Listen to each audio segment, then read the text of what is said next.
વડોદરાના સૌથી વરિષ્ઠ ધારાસભ્ય માન્ય શ્રી યોગેશભાઈ પટેલ એમણે વર્તમાનપત્ર દ્વારા જાણવા મળ્યું કે એમણે એક ઓપન લેટર લખ્યો છે. લેટરની બધી માહિતી વર્તમાનપત્ર દ્વારા જાણવા મળી છે. ત્યારે આ જેમનો પત્ર છે, પત્રમાં એમણે એનએના સંદર્ભમાં, જમીનના સંદર્ભમાં બધી વાતો મૂકી છે.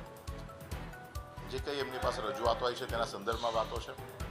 પરંતુ વડોદરા શહેરના ઘણા બધા સળગતા પ્રશ્નો એવા છે કે જે પ્રશ્નો એમના માધ્યમથી યોગ્ય જગ્યાએ પર રજૂઆત થાય એવી અમારી લાગણી છે અને અમારી એમની વિનંતી પણ છે. વિશ્વામિત્રી નદીનો પ્રશ્ન છે. કેટલાય વખત તેના સંદર્ભમાં કામગીરી કરવા માટે આપણે રજૂઆત કરતા આવ્યા છે.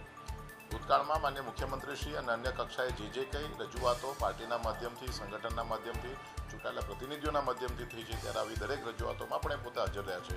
એવા પણ જે કંઈ કામો બાકી છે, કામમાં પણ એ આગેવાની લઈ વડોદરા શહેરનું નવું નેતૃત્વ આપે અને એમના માધ્યમથી આ બાકીના કામો પણ પૂર્ણ થાય એવી મારી વિનંતી.